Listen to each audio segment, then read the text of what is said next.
60 years ago, Israel fought and won a war for its independence. For Palestinians, defeat was a catastrophe. The two sides have been fighting ever since.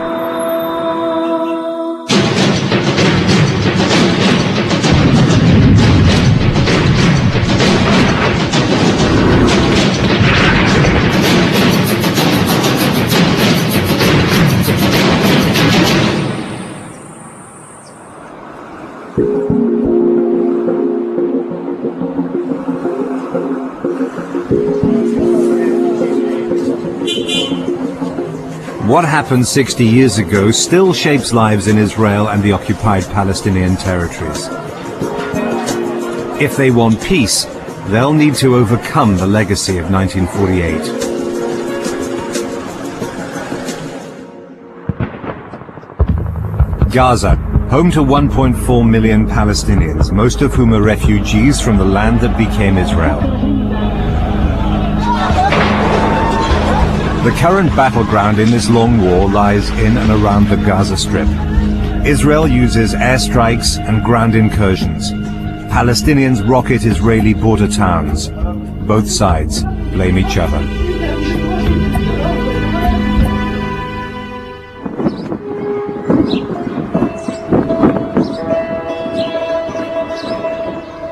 Two miles to the north of Gaza, this is kibbutz Yad Mordechai.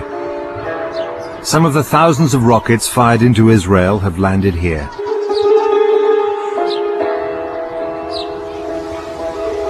History is never far away. This kibbutz, or communal farm, was founded in the 1930s by Jews from Poland. They were Zionists who wanted to return to the biblical home of the Jews to make a state. We build a society with our own hands, by new forms of life, not only by high technology. The kibbutzim and the development towns. Those are forms of life that without it you cannot understand what Israel is. We developed the best agriculture maybe on earth. The Zionists had neighbors, Palestinian Arab farmers who'd been working the land for centuries. The relationship between the two was normal and reasonably friendly. It was after 1930, with the massive land purchases, with the massive immigration, that the Palestinians became aware that their existence was at stake. In 1943, the kibbutz took the name of Mordechai Anilevich, the Jew who led the uprising in the Warsaw Ghetto against the Nazis.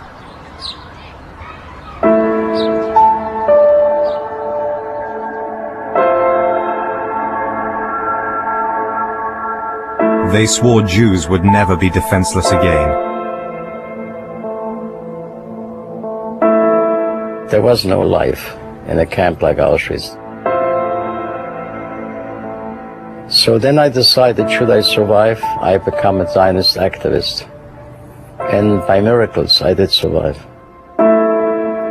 Yad Mordechai has its own Holocaust museum. They've also preserved the field where they fought the Egyptians during the 1948 war.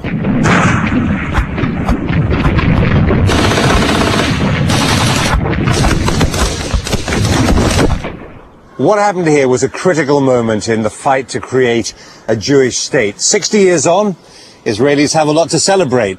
It's been an extraordinary feat of nation building. But for Palestinians, every year this anniversary reminds them of what they call their catastrophe. For them, the last 60 years has been about dispossession and exile. During Israel's independence war, around 700,000 Palestinians became refugees.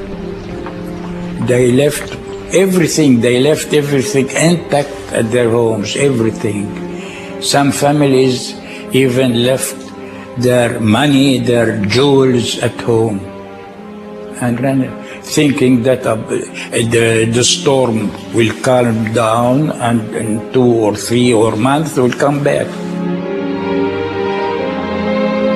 But Israel stopped them returning. Many of Yad Mordechai's old Palestinian neighbors are still close by, refugees in the Gaza Strip. They call it the world's biggest prison. Here is a war which had led to the uprooting of a villager from his village.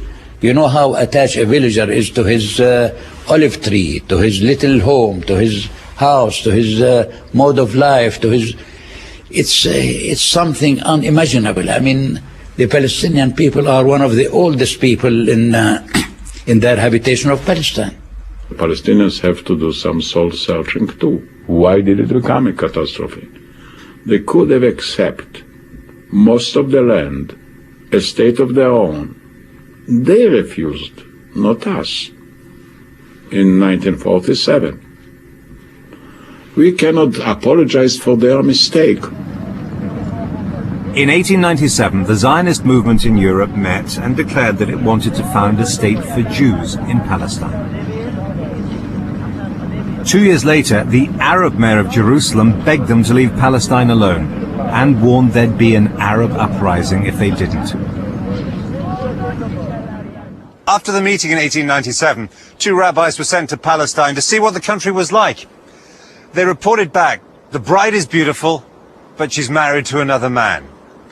Some of the early Zionists warned that confrontation with the Arabs was going to be unavoidable. Others persuaded themselves that Arabs would be glad to see them because they were bringing with them European expertise.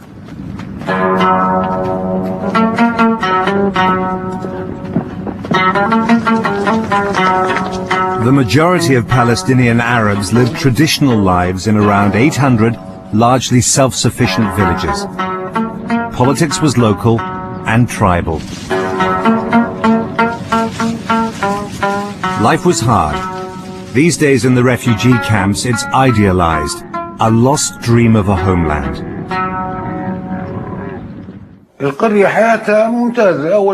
Village life was great. We worked the land and sold the crops in Ramla, Lid, Hebron and Jaffa. We had olives, watermelons, cantaloupes, wheat and sesame. All these things. The people were happy and content.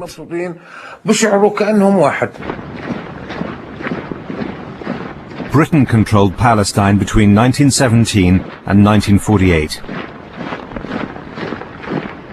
In November 1917, as British troops were fighting their way up to Jerusalem, seizing Palestine from the Turks, the Foreign Secretary in London wrote a letter that became known as the Balfour Declaration.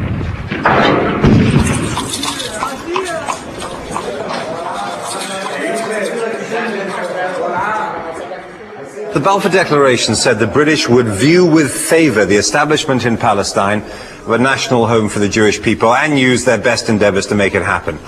And it also said it was clearly understood that nothing shall be done which may prejudice the civil and religious rights of existing non-Jewish communities in Palestine or the rights and political status enjoyed by Jews in any other country. Now, there's a whole series of incompatible promises in that, and the British never found a way to keep them. As a result, they were regarded as betrayers by both sides. For the Zionists, it was a big step forward. But, said the writer Arthur Koestler, it was an impossible idea. One nation promising another the land of a third. It did a great deal to create the conflict that continues today. Small communities of religious Jews had remained in Palestine since Roman times. The new Jewish immigrants were different. Many were socialists and atheists who wanted to escape persecution and to create a new society. A dream to change the Jewish nature from a nation of merchants and bankers to a nation of farmers and fighters.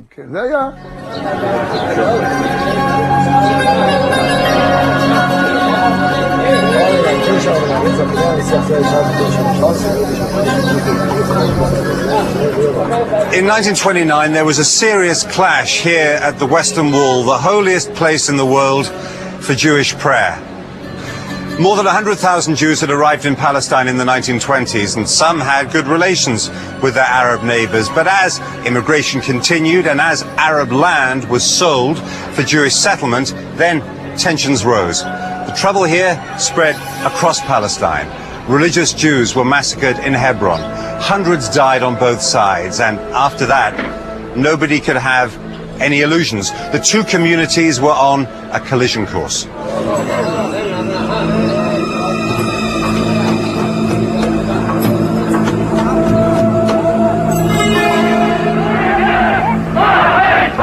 Events in Europe brought the collision closer. After 1933, Hitler turned the power of the German state against the Jews. I came after a year under Hitler in Vienna, which was a very, very bad year for me as a child. And I asked my parents to go away as fast as possible, and told them I don't want to remain in the hell. Jewish refugees regained a